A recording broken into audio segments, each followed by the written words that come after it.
नमस्कार दोस्तों। आज हम बात करेंगे आयुर्वेद के बारे में जो भी झूठी धारणाएं फैली हुई हैं पूरे इंडिया में। जो आयुर्वेद के बारे में जो मिथ्स है उसके बारे में आज हम बात करेंगे और रियलिटी क्या है उसको हम बताएंगे। जो आयुर्वेद का जो झूठी धारणाएं हैं वो हमारे देश में भारत में ही फैली हुई है, बल्कि अगर विदेशों में देखा जाए तो विदेशों में लोगों के बीच में आयुर्वेदा के लिए कोई मिथ्स नहीं है, बल्कि वो आयुर्वेदा के ऊपर ज़्यादा भरोसा करने लगे हैं। सबसे पहला हम बात करेंगे कि आयुर्वेदा में जो सबसे पहला लोगों के बीच में झूठी धारणा यह है कि आयुर्वेदिक जो मेडिसिन होती है वो बहुत स्लो काम करती है, जबकि यह बिल्कुल गलत है। आयुर्वेदिक मेडिसिन कभी भी स्लो काम नहीं करती।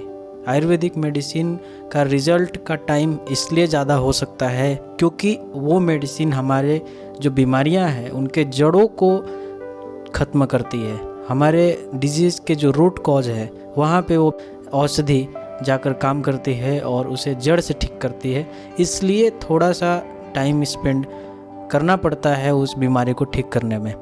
कई ऐसी बीमारियां हैं जिनमें आयुर्वेदिक मेडिसिन का बहुत ही जल्दी रिजल्ट आता है और उसे साइंटिफिकली भी देखा जा सकता है, क्लिनिकली भी उसे हम प्रूव कर सकते हैं।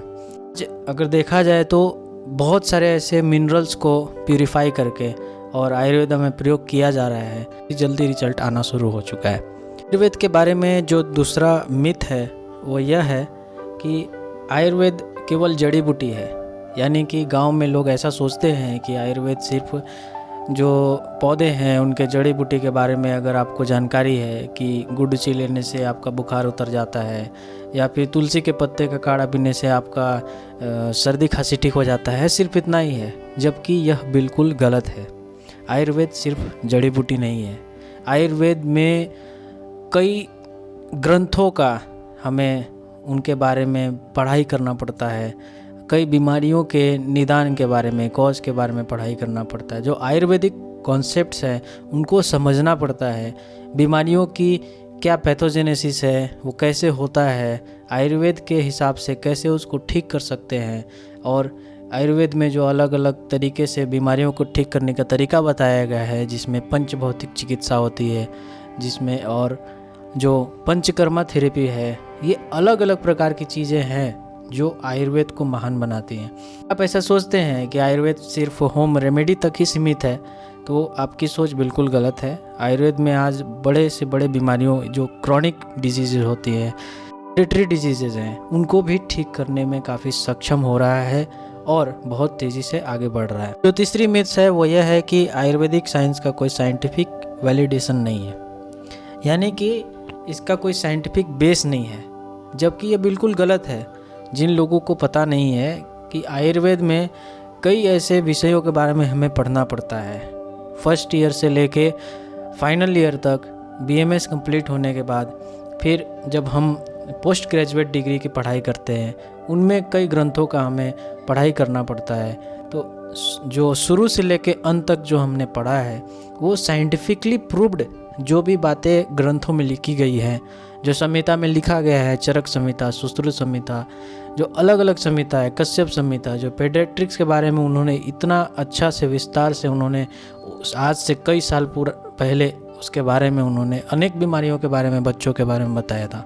तो यह साइंटिफिकली प्रूव्ड है और जो भी बातें ग्रंथों में लिखी गई है वो प्रैक्टिकली प्रूव्ड करके उन्होंने लिखा है, क्योंकि हम जो भी चीज़ें आज संहिता में पढ़ते हैं, कोई भी बीमारी हो, कोई भी रोग हो, उस रोग का जो बात उन्होंने लिखा है, जो निदान, जो कॉज लिखा है कि कैसे होता है और कैसे संप्राप्ति उसकी होती है, उसका लक्षण क्या है, उसके सिम्टम्स कैसे दिखाई देते हैं, वही सेम चीज़ें आज लोगों में दिखाई देती हैं। आयुर्वेद के बारे में जो चौथा मिथ्स है वह यह है कि आयुर्वेद सिर्फ वेजिटेरियन लोगों के लिए है। कई लोग ऐसे हैं, बहुत सारे जगह में, भारत में, गांव में ऐसे लोग हैं जो सोचते हैं कि सिर्फ उसमें वेजिटेरियन डाइट होता है, जबकि बिल्कुल गलत है। अगर आप चरक संहिता खोल के देखते हैं, सुश्रुत संहिता खोल के देखते हैं, उनमें अलग अलग बीमारियों का चिकित्सा इलाज बताया गया है, जिसमें मांस का प्रयोग किया गया है। बिल्कुल गलत है कि वेजिटेरियन डाइट जिनका है वो आयुर्वेदिक सिर्फ ले सकते हैं और सिर्फ इसमें वेजिटेरियन चीज़ें ही प्रयोग किया जाता है।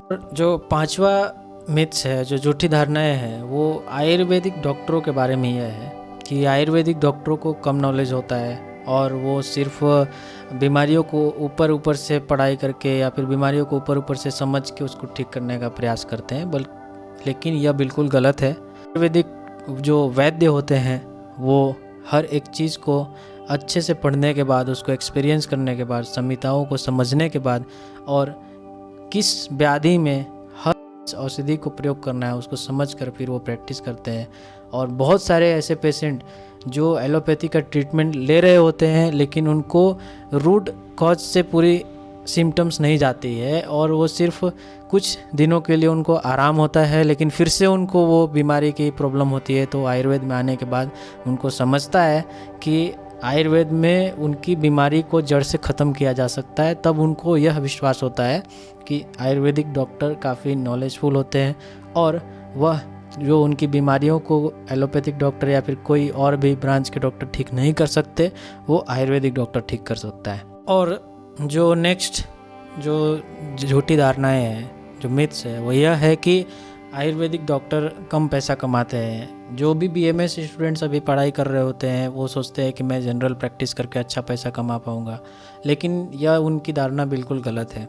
आज कई ऐसे आयुर्वेदिक डॉक्टर हैं जो एमबीबीएस डॉक्टर से भी ज़्यादा पैसा कमा रहे हैं, क्योंकि वो साइंटिफिकली, वो संहिता के अनुसार, वो क्लासिकल नॉलेज के अनुसार वो जब पेशेंट को ट्रीट करते हैं तो पेशेंट ठीक होता है, तो उससे उसके पास ज़्यादा पेशेंट आते हैं, तो यहाँ से वो अच्छा खासा अर्निंग करता है।